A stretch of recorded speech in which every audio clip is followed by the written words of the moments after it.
Ah purée, j'en ai marre de cette partition. Ce truc c'est bon qu'à caler une table bancale.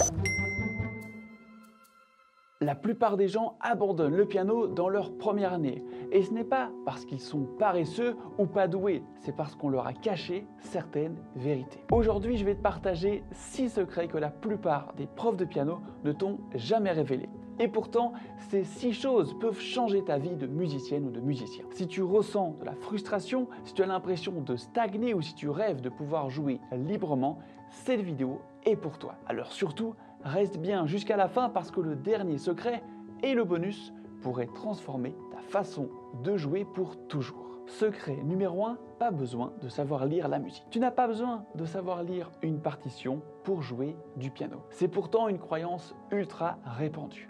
On te fait croire que tant que tu ne lis pas la musique, tu ne peux pas vraiment jouer. C'est faux. Des milliers de musiciens jouent sans lire une seule note. Certains des plus grands pianistes et artistes comme Errol Garner, Thelonious Monk, Jelly Roll Morton ou encore Paul McCartney, Elton John, Freddie Mercury, Stevie Wonder, Jerry Lee Lewis ont appris à l'oreille ou avec des grilles d'accords. Peut-être après, ils ont appris à lire. On t'a fait croire que sans solfège, tu n'es pas un vrai musicien, mais la vérité, c'est que lire ou non, ça ne détermine pas ta valeur musicale. Ce qui compte, c'est de comprendre ce que tu joues. Le solfège et la lecture peuvent venir après si tu en as besoin, mais l'important, c'est le son. Et attends, car dans un instant, je vais te partager quelque chose d'unique qui peut complètement transformer ta façon de comprendre la musique. Tu peux apprendre à jouer avec tes oreilles, à reconnaître des formes d'accords, à ressentir le clavier. Et tu peux jouer de vraies chansons et de vrais morceaux dès aujourd'hui. Par exemple, avec quelques accords qu'on retrouve dans des centaines de chansons et qui sont super simples à jouer, tu peux déjà te faire énormément plaisir et développer beaucoup de compétences. Ils s'appellent les 4 accords magiques. Il s'agit de l'accord de Do majeur, Sol majeur, La mineur et Fa. On les retrouve dans des milliers de chansons en français et en anglais notamment, dans les Beatles, Adele, Ed Sheeran, Bob Marley.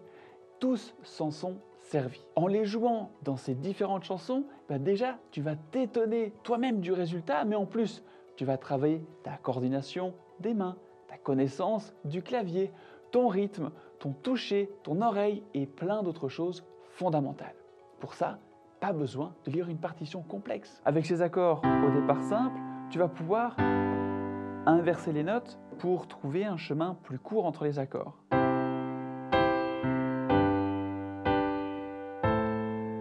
Les rythmer, comme je le fais ici, jouer en arpège,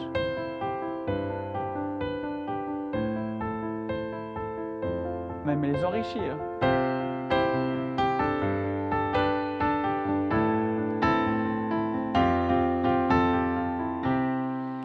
Et pourquoi pas varier après ta main gauche.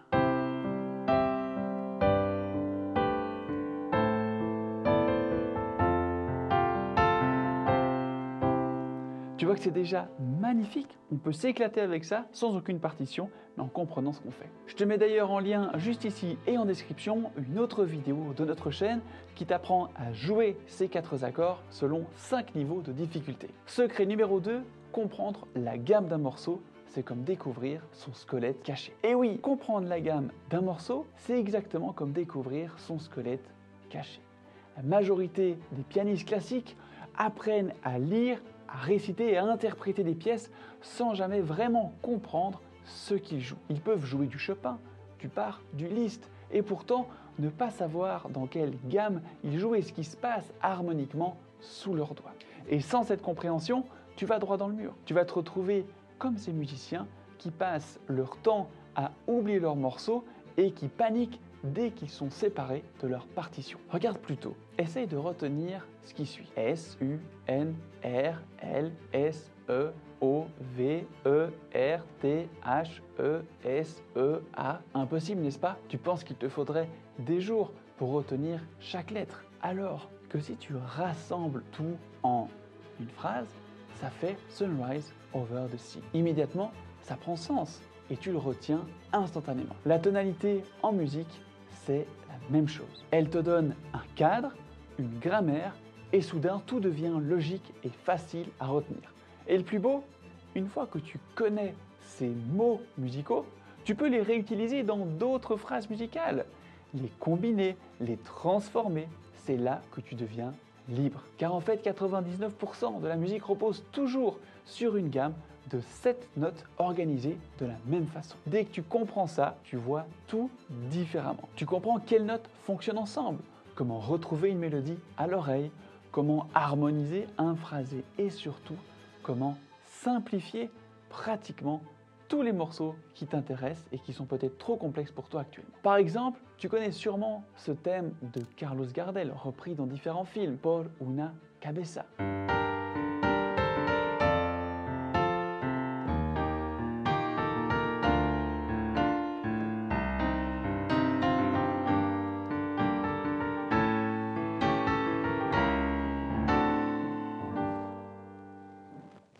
Eh bien en fait, quand tu comprends que sous ce thème, il est dans la gamme de Sol mineur et que les accords sont en fait une descente sur cette gamme, eh bien tu vas te rendre compte que tu peux trouver d'autres chansons qui utilisent la même chose et la même grille d'accords. Donc ici notre gamme de Sol mineur, Sol, La, Si bémol, Do, Ré, Mi bémol, Fa dièse, Sol.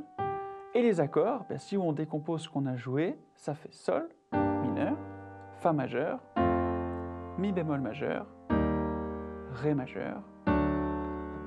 Rien que ça, si on l'enchaîne, ça te fait pas penser à un morceau? Hit the road, Jack. Tu vois, on trouve une autre chanson avec ces mêmes accords. Je te mets d'ailleurs en description et encore ici le lien d'une autre vidéo sur notre chaîne dans laquelle je te montre comment trouver les accords d'une gamme majeure en comprenant cette logique. Tu verras, c'est facile et tu retiendras ça pour toujours. Secret numéro 3, la technique, c'est pour créer plus librement. Et oui, travailler sa technique, ce n'est pas une corvée, c'est un outil d'expression.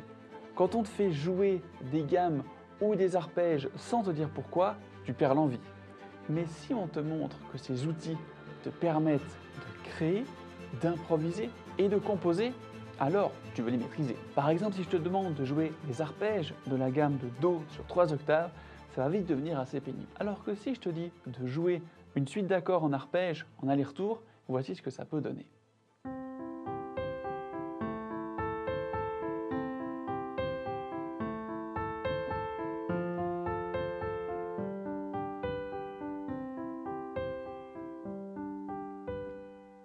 T'as reconnu? C'est la chanson Alléluia de Leonard Cohen. De cette manière, tu peux allier pratique et plaisir car tu joues toujours de la musique. Secret numéro 4, tu peux jeter ton métronome. Et oui, tu n'es pas obligé d'utiliser un métronome.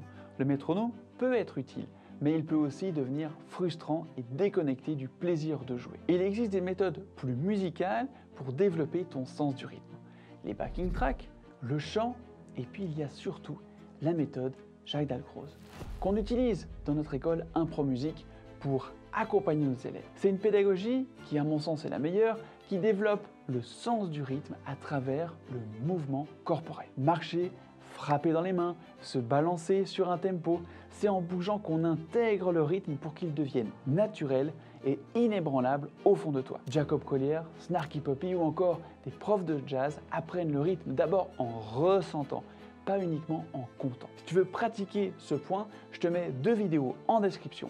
Une au piano pour sentir la différence entre un morceau qui groove et un qui ne groove pas grâce au ressenti corporel. Et une autre pour travailler la notion de temps et contre-temps dans le corps pour que toute ta musique devienne plus stable et vivante. Secret numéro 5, 20 minutes peuvent suffire. Tu n'as pas besoin de pratiquer pendant des heures et des heures. C'est un mythe. Et ce mythe, il décourage beaucoup de gens qui débutent. En réalité, 20 minutes par jour bien utilisées valent beaucoup plus que 2 heures le week-end en mode panique et gavage de cerveau. Pourquoi? Parce que ce qui compte, ce n'est pas le temps, c'est la répétition et la qualité de ton attention. Parce que jouer des heures en faisant n'importe quoi, ça ne va pas t'aider, je peux te l'assurer. Tu risques simplement d'ancrer des mauvaises habitudes qui deviendront très difficiles à corriger par la suite. On dit souvent « practice makes perfect ». Mais la vérité, c'est que la pratique rend permanent un savoir. Si tu répètes un exercice de travers encore et encore, tu vas graver dans ta mémoire la mauvaise chose. Quand tu fais 20 minutes chaque jour, tu restes connecté, ton cerveau reste imprégné de musique, tu développes des réflexes qui deviennent naturels et surtout tu prends l'habitude de venir t'asseoir au piano. Par exemple, on recommande à tous nos élèves de structurer leur séance de piano en un moment de 20 à 30 minutes 5 fois par semaine, en commençant par un échauffement, de la pratique ciblée et de finir toujours par du jeu. L'important est que toute ta séance soit cohérente et souvent en lien avec le morceau ou l'improviser à la fin. Pour approfondir cela et comprendre en détail, je te mets une vidéo en description sur la routine idéale à suivre dans laquelle je te donne chacun de ces points. Et tu verras que ce qui compte, ce n'est pas la durée, mais la constance avec régularité, qualité et structure. Et voici un bonus. Peut-être le plus grand secret de tous, improviser est souvent plus simple qu'interpréter. Et surtout, c'est le meilleur moyen de comprendre ce que tu joues et de ressentir un plaisir profond qui te fera continuer la musique pour transformer ta vie. Quand tu lis une partition, tu exécutes, c'est à sens unique, tu reproduis les notes qui sont notées. C'est très exigeant et dans un but unique de représentation. Quand tu improvises, tu explores, tu ressens, tu comprends. Les plus grands maîtres du piano d'ailleurs, comme Chopin, Liszt, Mozart, Beethoven, étaient d'abord des improvisateurs. Ils composaient en improvisant. Et aujourd'hui, des artistes comme Einaudi, Sofiane Pamart, Yuruma, Tierson ou Herbie Hancock continuent de transmettre cette liberté-là. Par exemple, dans cette vidéo, j'ai improvisé tous les exemples que j'ai donnés au piano. Certains en suivant une partition des barres, mais en la reproduisant avec mon ressenti et mes outils techniques, pas en suivant note à note ce qui était noté. Et n'oublie pas, improviser n'oppose pas l'interprétation, ça l'éclaire, parce que plus tu vas improviser, plus tu vas comprendre, plus tu vas pouvoir te mettre à la place du compositeur, et tu vas alors interpréter avec plus de liberté et de confiance, et même de musicalité. Alors, récapitulons, tu peux jouer sans solfège, tu peux comprendre la tonalité, c'est la clé cachée. La technique, ce n'est pas un levier créatif. Le rythme doit rester fun, ressenti et vivant. Il faut